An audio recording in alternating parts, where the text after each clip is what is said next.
What we see here is not only one of the most important scenes in the entire trailer, but it's also proof that the crows have always been working for the entity that's in control of the monsters. Dad, how come those crows were doing that? So when they gather like that, it means you're looking for a victim. And if you see them doing it, then you're the one they murdered. This scene from the trailer of the 4th season shows us the crows laughing at the people of the town because Jim Matthews ended up getting bodied by the man in yellow, and Fatima was deceived into not only killing Tilly but also being used as a vessel to aid in the resurrection of the demon known as Smiley. We already know that the entity uses the crows for intimidation because the sole purpose of them being at the fallen tree is to force people to turn back and choose to play the game. So basically, if you walk over the tree, you can skip the entire game, which is something we know for a fact because Julie's cell phone only stopped receiving a signal after the RV started driving away from the fallen tree. It's also obviously very important how it is specifically said in this very same episode that if you see the crows gathering up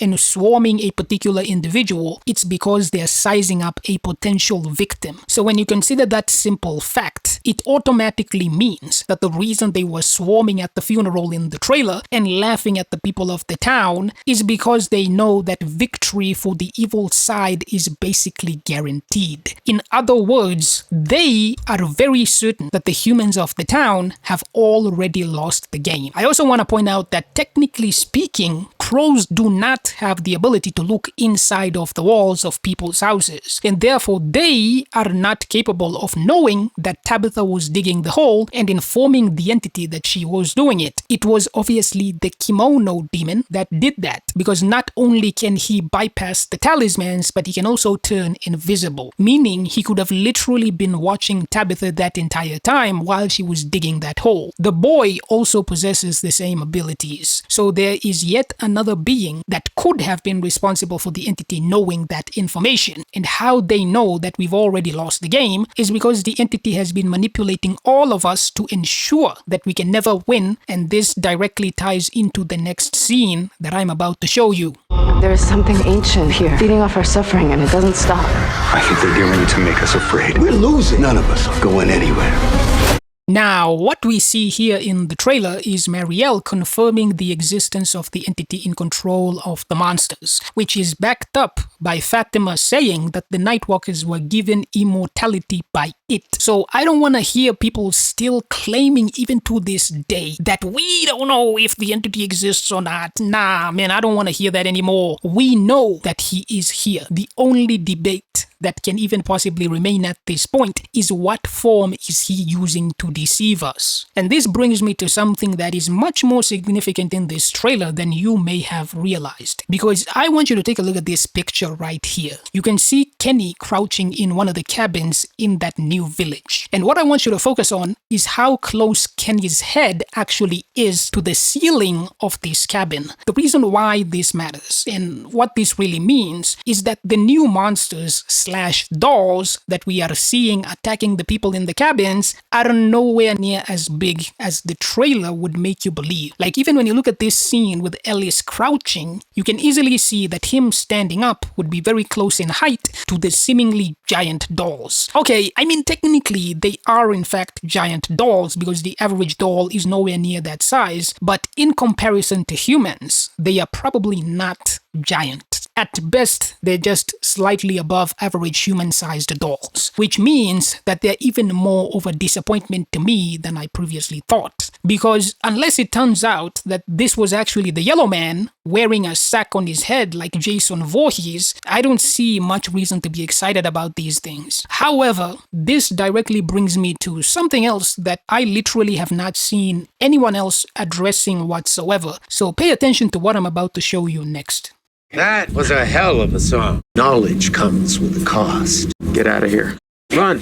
Now, there's something that happens in this scene that completely validates a very well-known theory in this community, and that is the moment in the trailer where we see that Victor has seemingly already met the Yellow Man at some point in the past. Now, the reason why this matters so much is actually incredibly simple. The very first time that we ever saw the Yellow Man was him saying knowledge comes at a cost, and then proceeding to effortlessly body Jim Matthews into a pile of dust. What stands out here the most is that he hasn't done the same thing to Victor, despite the fact that Victor obviously knows way more than Jim Matthews, like how he literally knew about the Yellow Man's existence when Jim Matthews obviously did not. So what I'm trying to say is that there's only two possibilities. Either Victor's existence is beneficial to the entity in control of the monsters, who is the Man in Yellow, or B, Victor's existence is not beneficial to the Yellow Man's goals, and that he chooses not to attack Victor because he is afraid of retaliation from the real entity in control of the monsters, who has already claimed Victor as his own. And C, Victor himself is the entity in control of the monsters, and the Man in Yellow knows that he does not stand a chance, so he knows that it's best not to make him angry. Either way, all of those options explains why the Nightwalkers, the dolls, or even the music box have never attacked Victor in 40 years, despite all of the knowledge that he clearly has. All of them are afraid of getting smacked by the jellyfish. So Victor can measure all of the trees in the entire world as much as he wants, and you cannot do anything about it. Touch him and you will know the meaning of pain. Just look at what happened to Jim Matthews. Someone high up the hierarchy made an order, and the Yellow Man's the one who delivered it. Like, did you see that scene in this same trailer where the Nightwalkers are about to whoop Jade's ass? After what he did to Victor, do you really think that it's a coincidence? But what matters most here is how this directly brings us to something very interesting that directly ties into one of the scenes from this very same trailer. You know the boy in white. The boy in white told me to gather things that were precious to me, to bury those instead.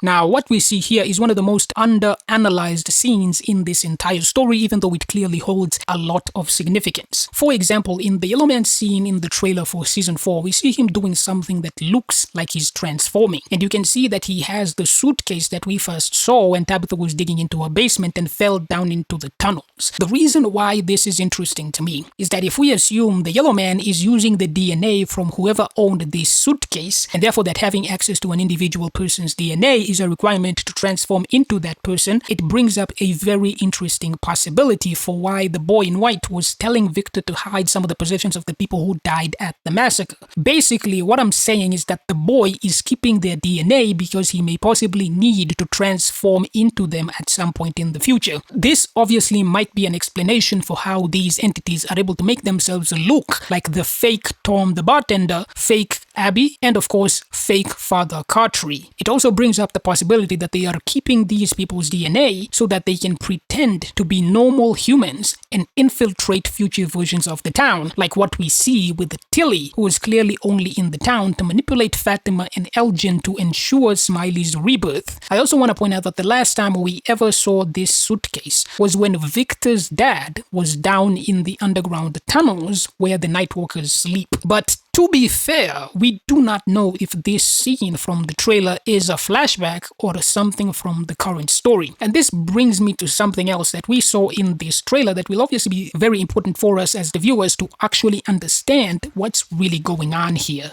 Something's different. I don't know if I like who I'm becoming. What happens next is my favorite part.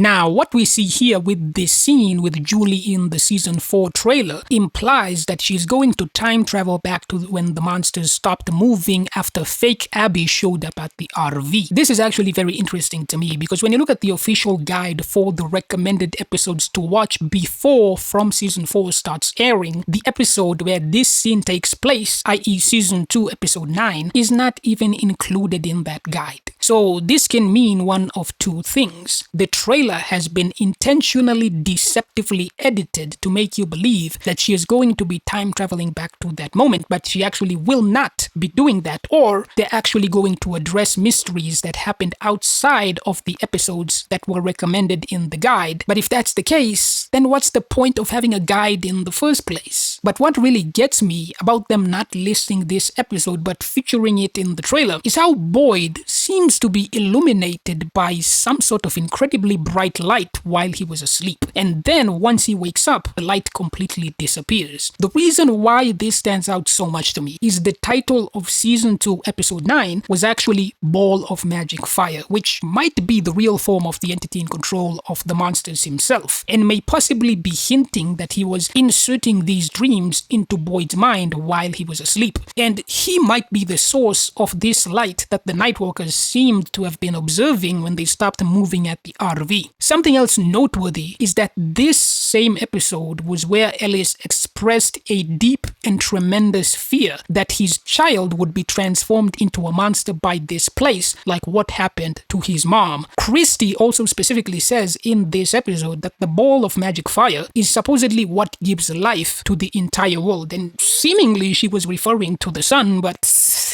who knows? Either way, it obviously has a clear parallel to the lighthouse, which we ended up seeing in the very next episode after that. There's also the interesting implication that it was the entity himself that was dragging Boyd's tent way back in Season 1, Episode 9. And this brings me to something else that I noticed about this trailer. There is a very heavy focus on Boyd becoming less and less convinced that they could ever win the game and that they could ever win against the Nightwalkers. Like Boyd literally says in the trailer that none of us are going anywhere. We are losing the game. There is no way to fight back against the monsters. The reason why this matters so much is that it's yet another clue by the writers of this show that the entity is intentionally manipulating Boyd and putting him through incredibly specific situations that will force him to believe committing a particularly and incredibly immoral act that we are going to discuss can be a solution to their problems. And this directly ties into what I'm about to show you in this next scene. Kill the animals to feed the town. Can't you find another way? Those animals down there, they're going to keep everybody alive till we figure all this out. They're going to save us. They're going to be heroes. In this scene, the writers make it incredibly clear to us just how easy it is for people to be manipulated into committing incredibly evil acts under the supposed claim that it's for the greater good. Like, what I want you to especially focus on is how Boyd says that those few individuals that are sacrificed for the supposed benefit of the society at large, they are the real heroes. It might be an explanation for why the children were smiling and laughing and generally seemed to be having a very good time while they were being sacrificed, which is one of the reasons I tend to go back and forth on whether these children are evil or not, because of the possibility that they willingly gave themselves up to the root of evil. But of course, there is the possibility that they were deceived into believing that they were saving everybody in the town, and now they're trapped in hell being tortured for eternity by these demons that are constantly laughing at the fools living in this town. But this manipulation of Boyd by the entity in control of the monsters to groom him into believing in the ideology required to do what they want him to do is a very consistent theme in this story, and is why the scene that I'm about to show you is so relevant to this conversation. You really think you can catch one of those things? Boyd, you can't even see what's staring you right in the face. Those things said they wanted to break you, to change you. So far, so good. This scene with fake Father Katri FFK speaking to Boyd is an absolutely perfect example of what I'm talking about. It is of absolute necessity that Boyd does not believe that the people of the town can ever prevail against the Nightwalkers or the entity himself. Like, even when you look at this scene, you can see that the entity is taunting Boyd, that he can't even recognize that fake Father Katri FFK is the director behind the scenes, that he is the big man behind the curtain. This is why he always tries to stop Boyd from even trying to fight back, because the instant Boyd knows how to kill the Nightwalkers, all possibility of the entity convincing him to make a deal to sacrifice someone or even sacrificing himself, all of that goes out of the window. He cannot allow the people of this town to learn how to kill the Nightwalkers. And no, he cannot just resurrect all the Nightwalkers. That is not possible, because A, he requires a female human host to carry the demon to term in the first place, and B, the host literally has to drink human blood, kill at least one person, and then he has to get physical access to the demonic baby and have enough time to shape it into a Nightwalker. And this isn't even accounting for the fact that his power is literally finite, the opposite of infinite. He is not omnipotent. How do I know this? Because Marielle and a ton of other characters have already confirmed that the entity is feeding off of the hope/fear of the people of the town. This is the same reason why he limits the abilities of the Nightwalkers, such as the obvious way that he does, which is preventing them from running at the people of the town. Every aspect of the game has been controlled, manipulated, and designed by the entity in control of the monsters. This is why I will never blame Boyd for trading Randall or even torturing Elgin, because all of those were situations specifically created by the entity in such a way that Boyd could only possibly make one move. But what I will never forgive him for is pulling that rod out of Kelly's head, because what Boyd did on that day was a completely immoral and unjustified act for a very simple reason. He literally had a gun, yet he chose to brutally murder an innocent person, and the completely nonsensical excuse that he would have been wasting the bullets does not and cannot apply in that situation, because there is seemingly no human faction living in Fromland that is acting against our community. So literally the main and only purpose of having a gun is to give people the closest thing you can to a painless death. It's crazy how the writers want you to believe that Boyd is some sort of bastion of morality and that it's oh so unbelievable that he would be willing to sacrifice Randall or whatever, but then they have him committing these horrifying acts when there's clearly way better solutions to that particular problem. Like, take a look at the box. What in God's name made Boyd believe that creating this thing specifically designed to send someone to be tortured by demons like an animal for 12 hours was a good idea? Like, Jesus. So, oh man, it is completely inhumane. And if Boyd was not so unstable in his moral values, he would have never built this thing. Because now, when you have murderers and criminals walking around the town like it's no big deal, it just makes you look like an incredibly weak and hypocritical leader, especially when you consider that these criminals and murderers have specific ties to you, the leader of the town, especially when the people find out that you not only have been lying to them about who killed Tilly, but you have that same person, who just happens to be your own daughter-in-law, walking around free as a bird after giving birth to a demon. Like, what do you think is going to happen to this town when the entity sends one of the Nightwalkers outside of Colony House and has them absolutely screaming at the top of their lungs, Fatima is the one that killed Tilly. Boyd is lying to all of you because he is a spy that is working for us, the monsters. Like,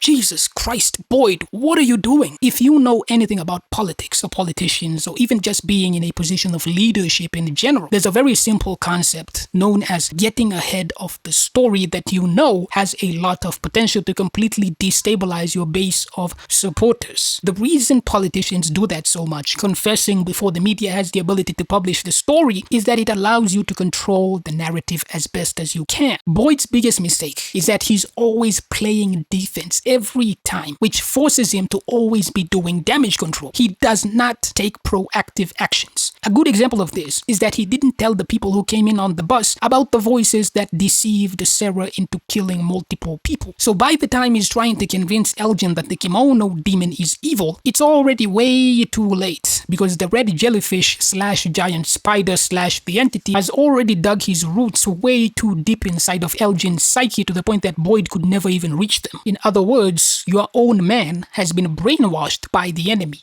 And this obvious fault in Boyd's leadership is what led to Smiley's rebirth. He literally refuses to share information that the people of the town should know, because he literally cannot follow every single person every minute of the town to prevent them from being manipulated and influenced. So you have to give them the information that will allow them to make the correct decisions on their own. The writing for Boyd's character is incredibly mediocre because no one in the story ever holds him accountable and calls him out for his stupidity, which makes sense because the writers of this story do not realize that these characters, not just Boyd, but everyone in this town, is generally stupid beyond measure. A good example of this is take somebody like Randall. His first real action in the town was to kidnap Donna of all people. Why? I mean, if I was going to kidnap anybody in the town and accuse them of working for the enemy, even if Donna ends up being a mole down the line, but if we're talking from a realistic perspective, if I was the one doing this, it would have been Victor, you know? The only person in the town that has been alive for decades. But even that is ignoring that Randall had never even seen any of the monsters transforming in the first place. Like, before you even consider kidnapping someone, wouldn't you want to know if the monsters are even real in the first place? And even when you think about it in general, there's just so many other things that you would obviously try before getting to the conclusion that the game is rigged. Like, you know, walking around the road and trying to go back home.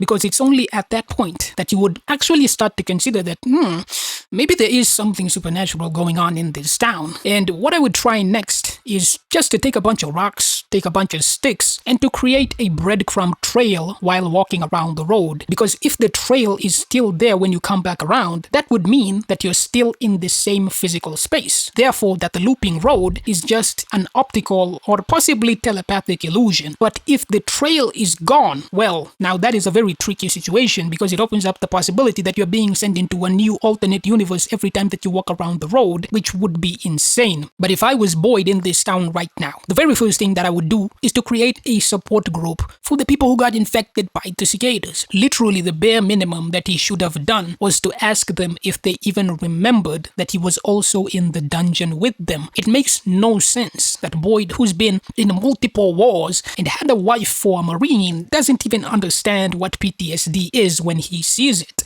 But as we've already established, the people in this town, and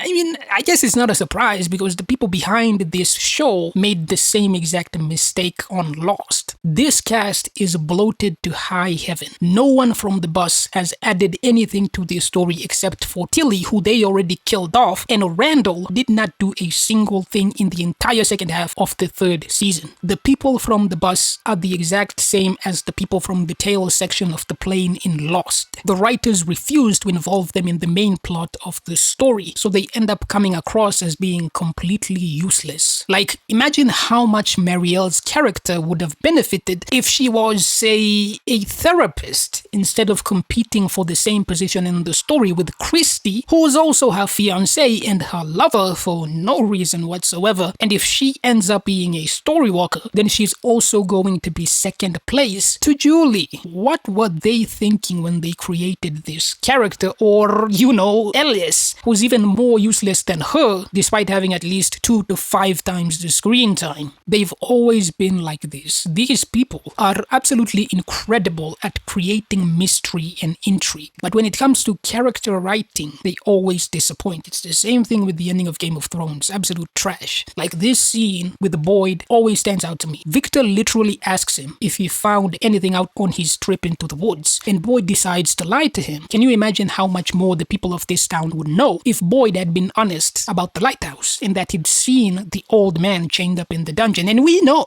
Victor knows who that guy is, because even the season 4 trailer makes it clear that Victor literally knows everybody and everything that exists in Fromville, which makes sense because he's been there for over 40 years. So we know he knows who that guy is. He knows Martin. We know that. And this scene that shows Victor has been aware of the man in yellow this entire time tells us something very important about this character. He is being used to deceive, manipulate, and lie to the people living in this town. And the reason why could not be any more obvious. And this is actually something that I've talked about extensively before, so go watch this video to know why the boy in white lied to Victor about Miranda's death, because I can guarantee you that the reason is not what you think.